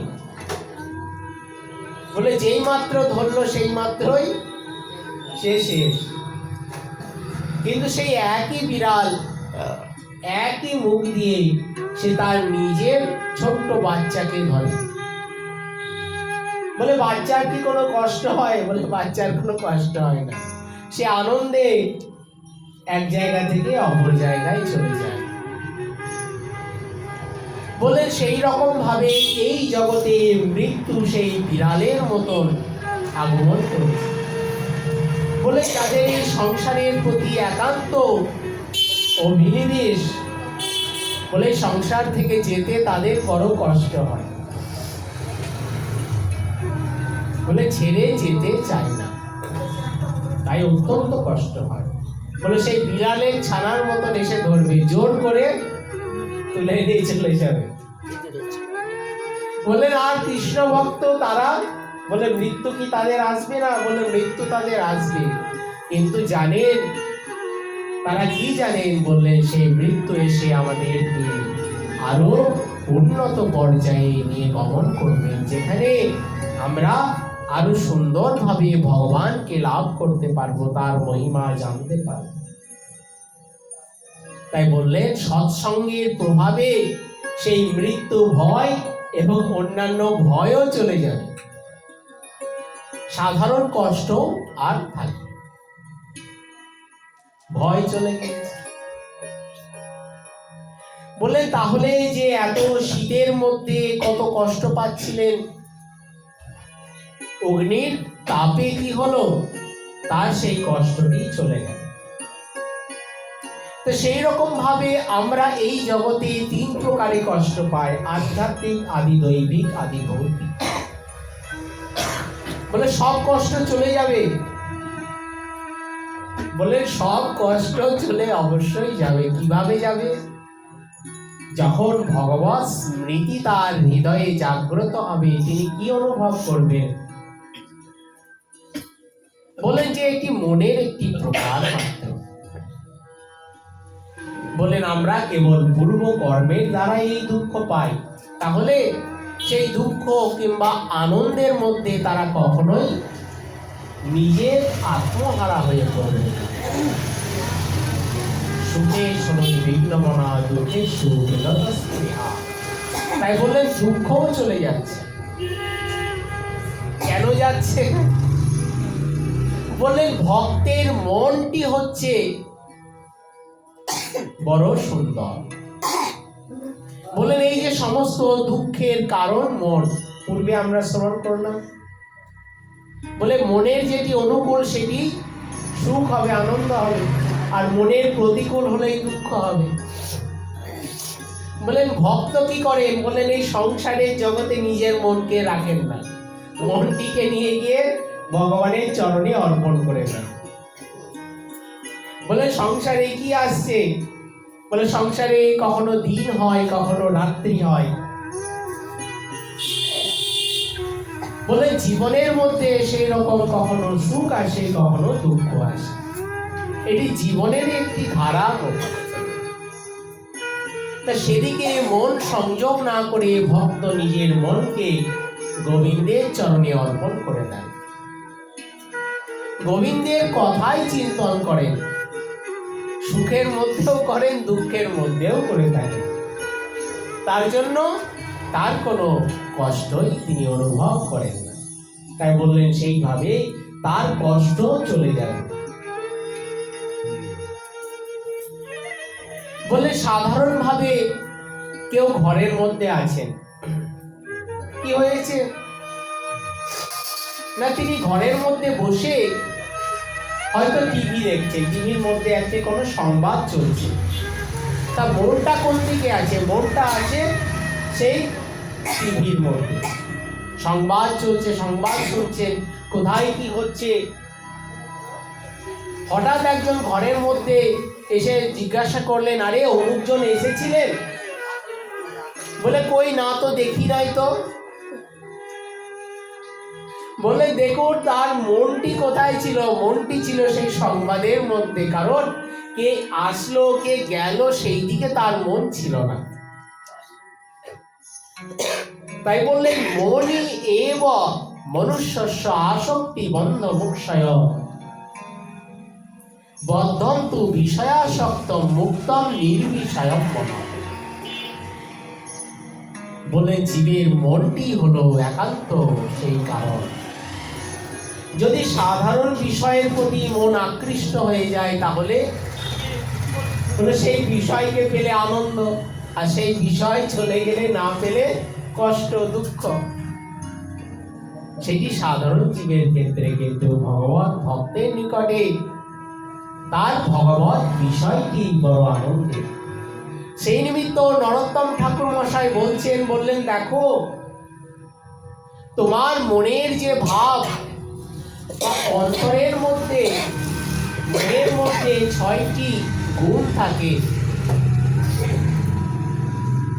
বলে সেই গুণগুলি কিন্তু খারাপ নয়, খারাপ হচ্ছে তাকে ব্যবহার করা খারাপ। বলেন একটি চাকু আছে, বলে চাকুটি যখন, অস্ত্রটি যখন ডাক্তারের হাতে পড়বে তখন কি করবে? সে সেই অস্ত্রটি দিয়ে কারো প্রাণ রক্ষা করতে পারে। বলে কিন্তু সেই একই অস্ত্র চোর ডাকাতের হাতে পড়লে বলে প্রাণই চলে যাবে, সে প্রাণ বাঁচাতে পারবে না। তাই বলে সেই মন যদি গোবিন্দের চরণে যায় তাহলে, আর গোবিন্দের চরণে মনকে নিয়ে যেতে গেলে মনের যে ভাবগুলি আছে সেগুলিকে আগে কি করতে হবে? কিঞ্চিত নিয়ন্ত্রণ করতে হবে। বলে নিয়ন্ত্রণ তো করতে পারি না। চঞ্চলম হি মনঃ কৃষ্ণ প্রমাথি বলবদ্রুবম। অত্যন্ত বলবান এই মন, আটকাতে পারা যায় না।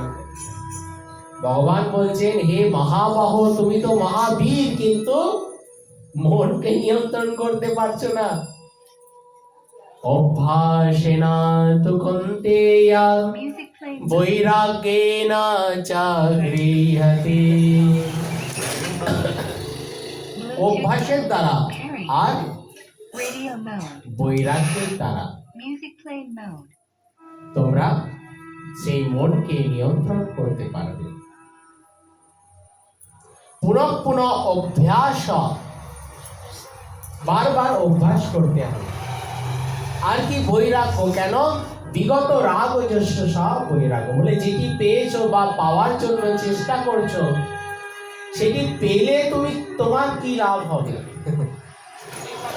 বলে যা পাবে এই প্রাকৃত জগতে একদিন সবই ছেড়ে চলে যেতে হবে। তার জন্য সেই বস্তুর প্রতি মন অভিনিবেশ না করে, যে বস্তু প্রাপ্ত হলে তোমার কল্যাণ হবে সেই তার দিকে মনকে অভিনিবেশ কর।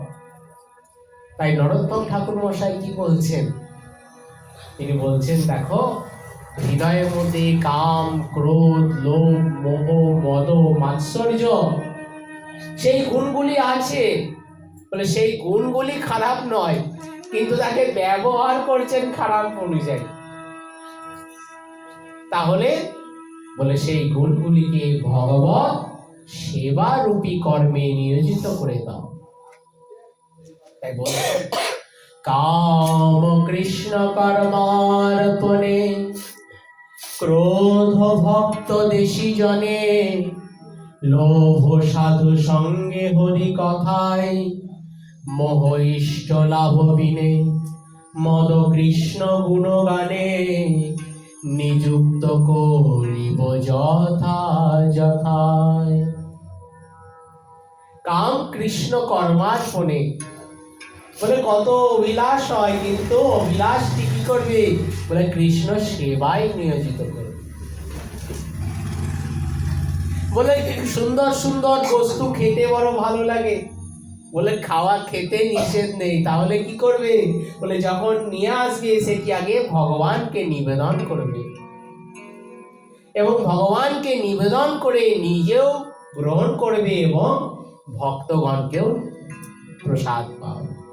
তাহলে কি হবে? দেখবে সেই কামনা আর কামনা নেই, সেটি ভক্তি হয়ে গেছে। ক্রোধ ভক্ত দেশী জনে, ক্রোধ কি করে? মানুষকে অধঃপতিত করে দেয়। কাম এষ ক্রোধ এষ রজগুণ সমুদ্ভব, রজগুণ থেকে এটি উদ্ভূত হয়, একে কখনোই দমন করা যায় না। তাহলে উপায় কি? বলে যদি ক্রোধ করতেই হয়, তাহলে যারা ভগবত বিদ্বেষী, ভক্ত বিদ্বেষী, বলে ক্রোধকে সেই দিকে লাগাও, তাহলে কি হবে? সেটিও ভক্তি হয়ে যাবে। লোভ সাধু সঙ্গে হরি কথায়, এই লোভকেও কখনো দমন করা যায় না। বলে যার প্রতি একবার লোভ এসে গিয়েছে, যতক্ষণ তা প্রাপ্ত করা যাচ্ছে ততক্ষণ মনে শান্তি হয় না। তাই বলে লোভ যদি করতেই হয়, তাহলে সেই ভগবত সঙ্গ, ভগবানের সেবার প্রতি তোমার লোভ থাকে। লোভ সাধু সঙ্গে হরি কথায়। আরো বিস্তারিত বলেছেন, বললেন দেখো সেই কৃষ্ণ ভক্তি রস ভাবিতামতি যদি কুতোপি ক্রিয়তাম লভ্যতে তত্র লোল্যমপি মূল্যমেকলম জন্ম কোটি সুকৃতের ন লভ্যতে। কোটি কোটি জন্ম ধরে ভজন করলেও যাকে পাওয়া যায় না, যদি সামান্য একটু লোভ জাত হয় ভগবানের প্রতি, ভক্ত সেবার প্রতি, তাহলে কি হয়?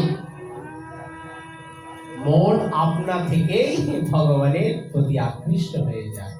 তাই বললেন লোভ সাধু সঙ্গে হরি কথা, মদ ইষ্ট লাভ বিনে।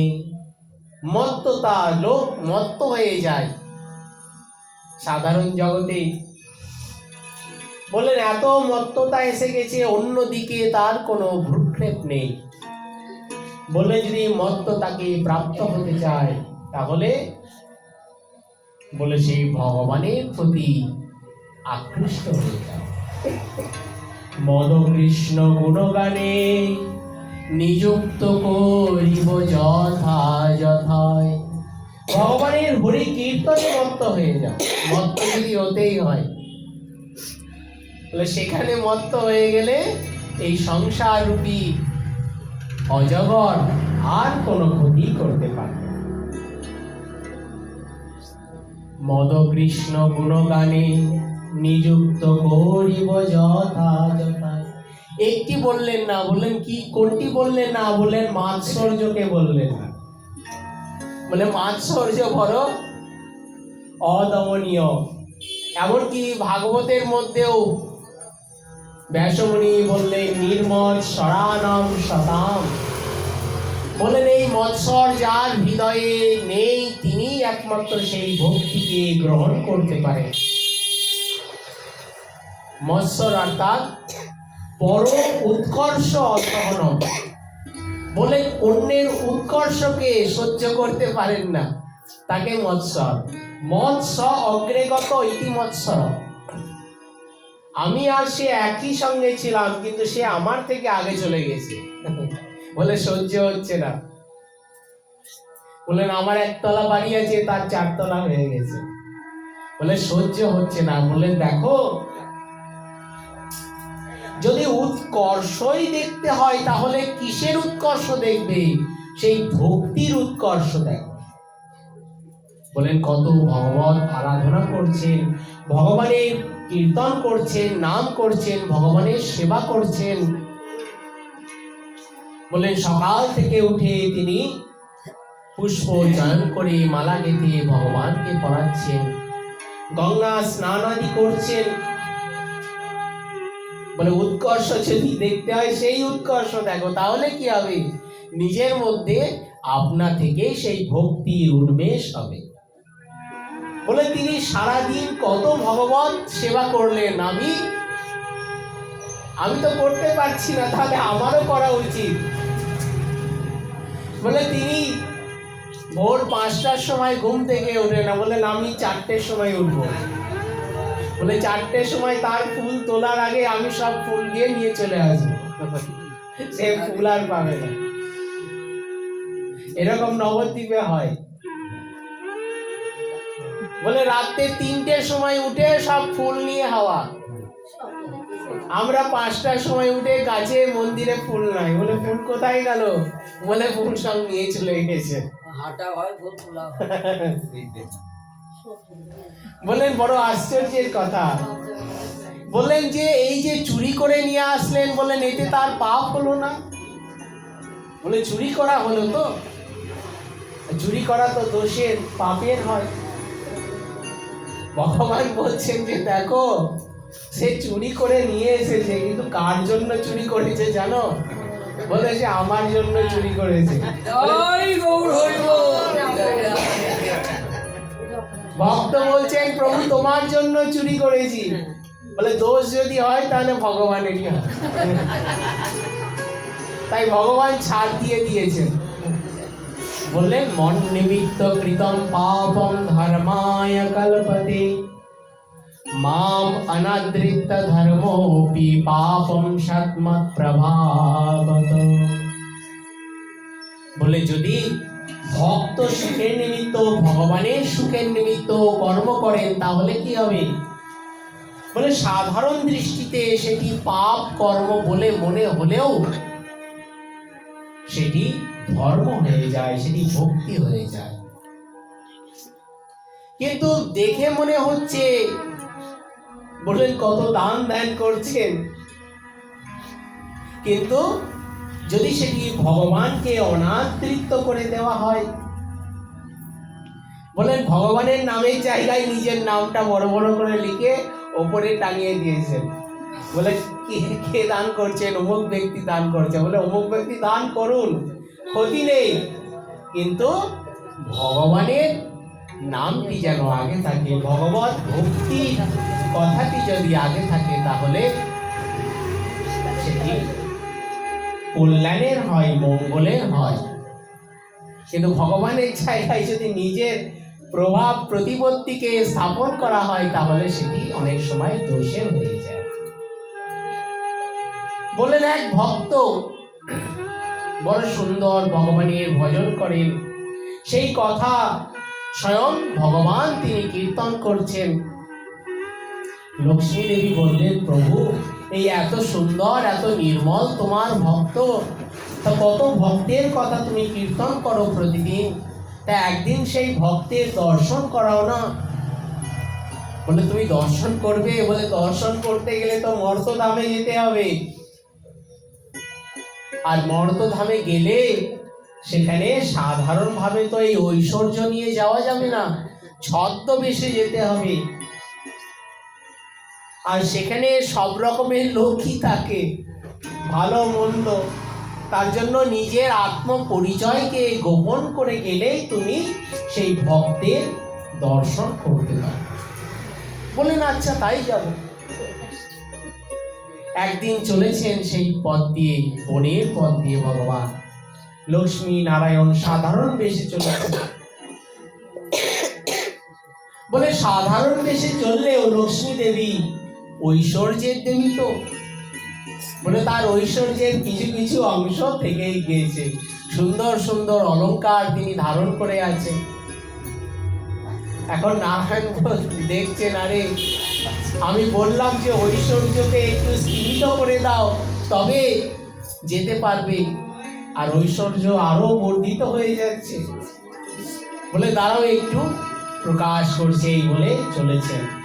এমন সময় যেতে যেতে পথের বনের পথে এক ডাকাত এসে গিয়েছে, অস্ত্র, বিশাল অস্ত্র। ওই আগেই বলেছেন কোনো ঐশ্বর্য প্রকাশ করা যাবে না। লক্ষ্মী দেবী ঐশ্বর্য প্রকাশ করতে পারছেন না, না হলে ঐশ্বর্য প্রকাশ করলে কি হবে, সকলে জেনে যাবে। বলে যা গয়নাগাটি আছে সব দিয়ে দাও, না হলে অস্ত্র দিয়ে তোমার বধ করে দেব। বলে না বাবু সব নিয়ে নাও। তিনি ওদিক ওদিক তাকাচ্ছেন, নারায়ণ কোথায় গেলেন? নারায়ণ আর নেই, নারায়ণ আগেই পালিয়ে গেছে। যাই হোক গয়নাগাটি সব দিয়ে দিয়েছেন, সেই ডাকাতও চলে গিয়েছে। এখন কিছুক্ষণ পরে নারায়ণ দেখছেন ওই ঝোপের মধ্যে থেকে বেরিয়ে আসছে। বললেন আরে তোমার এত শক্তি? বলে আগেই বললাম না এই মর্ত জগতে এত শক্তি দেখাতে যাবে না, এখানে সব রকমের লোকই আছে। বললেন আচ্ছা এই আমার সব গয়নাগাটি নিয়ে চলে গেল। বললেন আরে তোমার কি ঐশ্বর্যের অভাব? তুমি স্বয়ং ঐশ্বর্যের দেবী, তোমার কি গয়নাগাটির অভাব আছে নাকি? এখনই ইচ্ছা করলে এখনই সব প্রকটিত হয়ে যায়। বলে চলো, যে গিয়েছে গিয়েছে, যার জন্য আসা হয়েছে সেখানেই চল। তা সেখানেই চললেন। ভক্ত বেশ ধারণ করেছেন, তিলক মালা কণ্ঠে, ভগবানের নাম কীর্তন করতে করতে চলেছেন। ভগবান ছদ্মবেশে একটি কুটিয়ার সামনে আসলেন। কুটিয়ার সামনে এসে ভগবানের নাম কীর্তন করছেন। সেই কথা শুনে, ভগবানের নাম শুনে তাড়াতাড়ি একজন বাইরে এসেছেন। আরে আরে আপনারা এসেছেন, বড় ভক্ত, অনেকদিন পর ভক্তের দর্শন পেলাম, আমার বড় সৌভাগ্য, আসুন আসুন। চরণ ধুয়ে দিয়েছেন, ঘরে নিয়ে গিয়ে বসালেন, অনেক কিছু ফল মূলাদি সেবন করালেন। বলেন বাহ কত সুন্দর ভক্ত। লক্ষ্মী দেবী বলছেন। হঠাৎ নারায়ণ বলছেন, এই যে আমার পত্নীটি আছেন না লক্ষ্মী, ইনার নাম। বলেন ও তাই তাই, বাবা সুন্দর নাম। বলে দেখো ইনার গয়নাগাটি পরার বড় শখ, কিন্তু আমার তো অত সামর্থ্য নেই, দিতেও পারি নাই। তাই যদি আপনি যদি কিছু, আপনার কাছে যদি কিছু থাকে যদি দেন। বলেন ও তাই তাই, এ তো সাধারণ ব্যাপার। হ্যাঁ হ্যাঁ আমার কাছে কিছু গয়নাগাটি আছে। বলে ঘরের মধ্যে থেকে কিছু গয়না নিয়ে পোটলার মধ্যে করে এসে দিয়েছে। বলেন এই নেন, এখনই ধারণ করুন। আর লক্ষ্মী দেবী গয়নাগাটি পেয়েছেন। বলেন বাবা কি সুন্দর ভক্ত, কত কিছু দিচ্ছে, সব ধারণ করে নিয়েছেন। বলেন বাহ খুব সুন্দর ভক্ত। এবার প্রণাম জানিয়ে বিদায় গ্রহণ করলেন। পথে আসছেন, হঠাৎ নারায়ণ বললেন, আরে সেই ভক্তকে দেখলে বড় ভালো ভক্ত না? বলে, চিনতে পেরেছো? বলে, এর চেনার কি আছে? বলে, চেনার আছে। বলে, কেন? বলেন, ওই যে কিছুক্ষণ আগে একটা দস্যু এসেছিল না? বললেন যে হ্যাঁ, দস্যু তো এসেছিল। বলে, সেই দস্যুই হচ্ছে ওই ভক্ত। বলেন, হ্যাঁ? বলে, সেই দস্যু এই ভক্ত? দস্যু আবার ভক্ত হয় কোনোদিন? বলে, সে তো যখন এসেছিল তখন কি মুখ ঢেকে এসেছিল কালো কাপড়ে, তুমি তো তাকে চিনতে পারো নাই। আর তুমি যখন তার গৃহে গেছিলে তখন কি? বলে, মাথায় ঘোমটা দেওয়া ছিল, সেও অত দেখে চিনতে পারে নাই। বলে, কার কাছ থেকে গয়না নিয়ে এসেছে, তুমিও চিনতে পারো নাই, সেই চিনতে পারে নাই, কিন্তু আমি চিনতে পেরেছি। বলে, সেই ভক্ত। বলে, তা কি করে হয়? এই ভক্ত আবার বলছে দস্যু, বড় দস্যু। বলে, দস্যু হলে কি হবে? সে সাধারণ জগতে দস্যু বলে পরিচিত, কিন্তু এমনি অন্তর থেকে সে বড় ভক্ত। সে ভক্তের সেবা করে যায়। বলে, পথের মধ্যে কাউকে ভয় দেখিয়ে কিছু অর্থ সংগ্রহ করে ঠিকই, কিন্তু সে একান্ত ভাবে ভগবত ভক্তের সেবা করে যায়। তার সমস্ত কিছু সে ভক্ত সেবায় নিয়োজিত করে দিয়েছে, ভগবত সেবায় নিয়োজিত করে দিয়েছে, যে নিজের বলতে কিচ্ছু রাখে না। তাই সে বড় ভক্ত। তাই বলছেন কি? বললেন, দেখো, মন্নিমিত্ত কৃতম পাপম ধর্মায় কল্পতে মামনাদৃত্ত ধর্মোপি পাপম সৎম প্রভাবত। তাই মহাপ্রভু কি বলছেন? বললেন, দেখো, যদি অন্তরকে শুদ্ধ করতে চাও তাহলে সেই ভগবত নাম রূপ অগ্নির আশ্রয় গ্রহণ করো। যে অগ্নির আশ্রয়ে কি হয়েছে না, অন্ধকার দূরে চলে গিয়েছে। হৃদয়ের মধ্যে অনাদিকালের অন্ধকার, অজ্ঞান তমেরও নাম কহিয়ে কই তব, ধর্ম অর্থ কাম মোক্ষ বাঞ্ছা আদি সব। বলেন, ভগবত ভক্তি ব্যতি রেখে ধর্ম করছেন, বলে সেটিও প্রকৃত ধর্ম হবে না, অধর্ম হয়ে যাবে। অর্থ অর্থাৎ প্রয়োজন, বলে ভগবত নিমিত্ত যদি না হয় তাহলে সেটিও অনর্থ। ধর্ম অর্থ কাম ও মোক্ষ, মুক্তি চাইছেন, কিন্তু মুক্তিটি তখনই প্রাপ্ত হবে প্রকৃতপক্ষে যখন ভগবানের প্রতি একান্ত একনিষ্ঠ ভক্তি থাকবে। বলে, সাধারণ ভক্ত বলেন, আগে হয় মুক্তি, পরে কর্মবন্ধ নাশ, তবে সে হইতে পারে কৃষ্ণের দাস। যিনি একবার কৃষ্ণের দাস, কৃষ্ণ দাস অভিমানে যে আনন্দ সিন্ধু, কোটি ব্রহ্ম নন্দ নহি তার এক বিন্দু।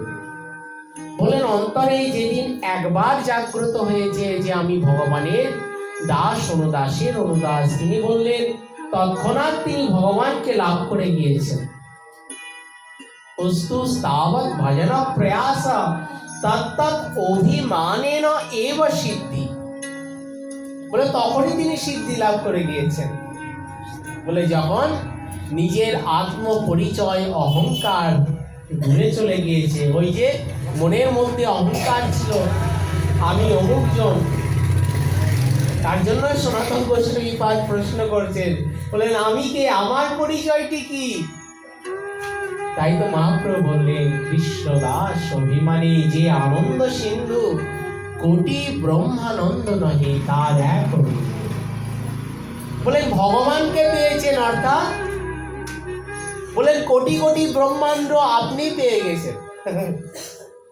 বলে, সাধারণ জগৎ একটা ঘর একটা বাড়ি নিয়ে কত চিন্তা করে, কিন্তু ভগবানকে লাভ করেছেন ধ্রুব মহারাজ।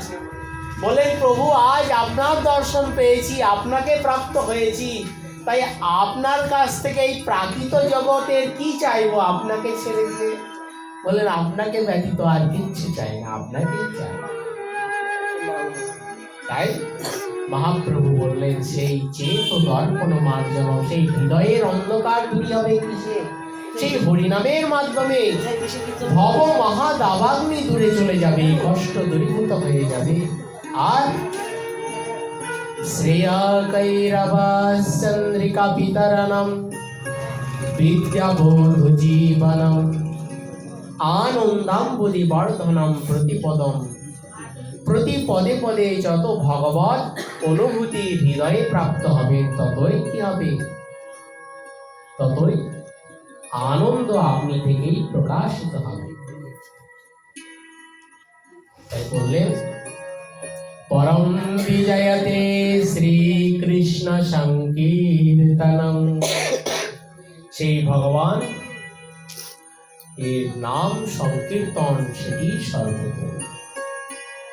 প্রভু কহে কহিলাম এই মহামন্ত্র, ইহা জপ গিয়ে সবে করিয়া নির্বন্ধ। ইহা হইতে চিত্ত শুদ্ধি হইবে সবার, সর্বক্ষণ বলইতে বিধি নাহি আর। হরে কৃষ্ণ কৃষ্ণ কৃষ্ণ হরে হরে, হরে রাম রাম রাম হরে হরে। জয় জয় নিতাই গৌর সীতারাম প্রেমানন্দে, গৌর হরি হরি।